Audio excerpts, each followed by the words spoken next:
در دنیای هوانوردی نظامی برخی جنگنده‌ها تنها یک هواپیما نیستند، بلکه ورود آنها می‌تواند روی محاسبات راهبردی یک منطقه نیز تأثیر بگذارد.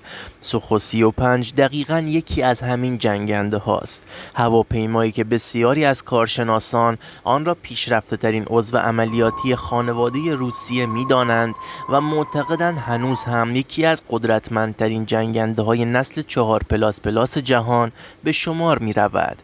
اما اگر این جنگنده به طور گسترده وارد خدمت ایران شود، واقعاً چه تغییری در موازنه منطقه ایجاد خواهد کرد؟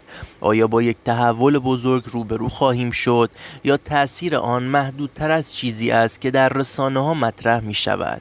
برای پاسخ به این سوال باید ابتدا بدانیم سوخو 35 چه چیزی را به نیروی هوایی اضافه می کند.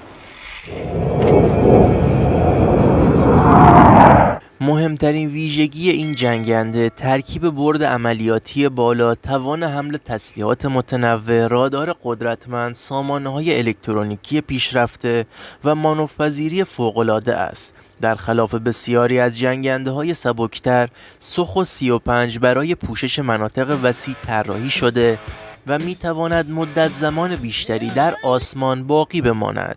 این موضوع برای کشوری با وسعت جغرافیایی ایران اهمیت زیادی دارد.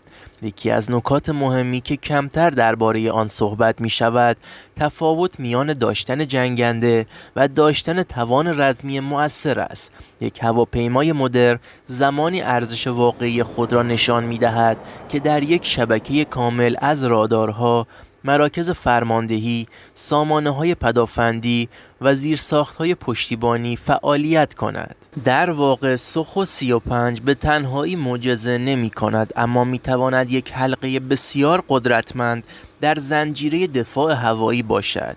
اگر به وضعیت منطقه نگاه کنیم، متوجه می‌شویم که طی 2 دهه گذشته رقابت شدیدی در حوزه قدرت هوایی شکل گرفته است. کشورهای مختلف منطقه میلیاردها دلار برای خرید جنگنده‌های پیشرفته، سامانه‌های هشدار زودهنگام و تسلیحات مدرن هزینه کرده اند. در چنین شرایطی ورود یک جنگنده جدید به ناوگان ایران تنها به معنای افزایش تعداد هواپیماها نیست، بلکه به معنای ورود نسل جدیدی از فناوری و تاکتیک‌های رزمی است. یکی از مهمترین مزیت‌های سوخو 35 آگاهی موقعیتی بالای خلبان است. در گذشته خلبانان بخش زیادی از اطلاعات خود را از طریق رادار هواپیما به دست می آوردند، اما امروزه حجم عظیمی از داده‌ها از منابع مختلف به کابین منتقل می شود. جنگنده‌ای که بتواند این اطلاعات را بهتر پردازش کند معمولاً در موقعیت بهتری قرار می‌گیرد. به همین دلیل است که نبردهای هوایی مدرن بیش از آن که نبرد سرعت و مانور باشند، نبرد اطلاعات و تصمیم‌گیری سریع هستند. از نظر فنی، یکی از ویژگی‌های شناخته شده سوخو 35 موتورهای قدرتمند آن است. این موتورها به جنگنده اجازه می‌دهند در شرایط مختلف عملکرد بالایی داشته باشد.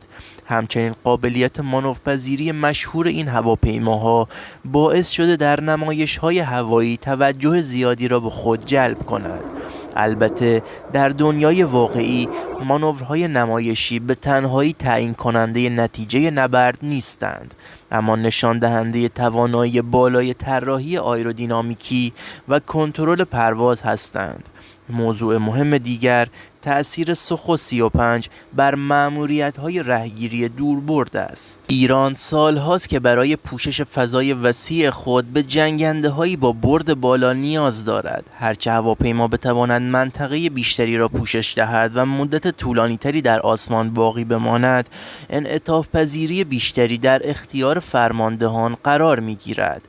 این مسئله به ویژه در شرایطی که نیاز به واکنش سریع وجود داشته باشد، اهمیت پیدا می کند.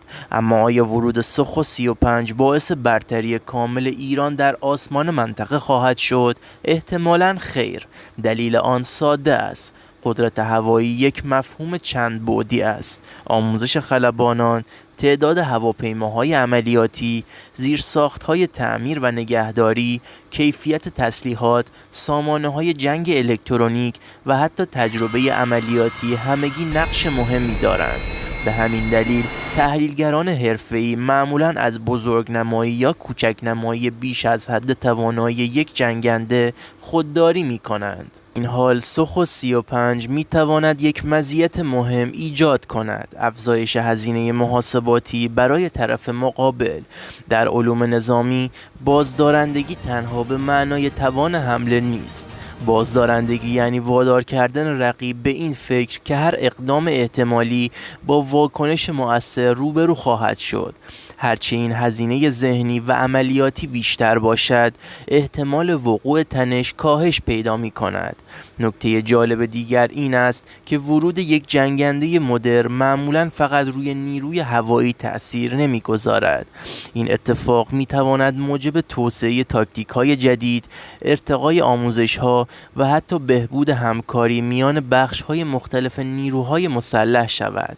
به بیان دیگر، ارزش یک سامانه جدید گاهی فراتر از توانایی‌های مستقیم آن است. برخی کارشناسان معتقدند مهمترین تأثیر سوخو 35 در سالهای آینده نه در نبردهای فرضی بلکه در انتقال تجربه و فناوری خواهد بود.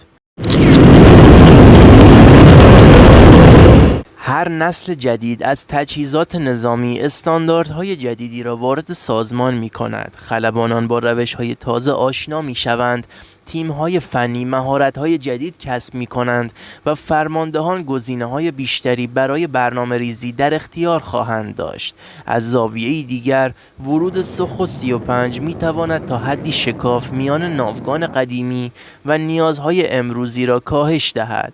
بسیاری از جنگنده‌های موجود در منطقه متعلق به نسل‌های جدیدتر هستند و بهره‌گیری از یک پلتفرم مدرن‌تر می‌تواند تعادل بیشتری در برخی حوزه‌ها ایجاد کند. البته این به معنای برابری کامل نیست، اما گامی مهم در مسیر نوسازی محسوب می شود. در نهایت اگر بخواهیم به این پرسش پاسخ دهیم که سوخو 35 چه تغییری در موازنه منطقه ایجاد می کند، باید بگوییم تأثیر اصلی آن در 3 حوزه خواهد بود: افزایش توان دفاع هوایی، تقویت بازدارندگی و ارتقای سطح فناوری عملیاتی. این جنگنده به تنهایی معادلات منطقه را از نو می نویسد، اما می تواند بخشی از معادله را تغییر دهد و باعث شود همه بازیگران منطقه‌ای محاسبات خود را با دقت بیشتری انجام دهند. شاید مهمترین نتیجه این باشد که ورود سوخو 35 تنها اضافه شدن چند جنگنده جدید نیست، بلکه نمادی از ورود یک توانایی تازه به ساختار قدرت هوایی است.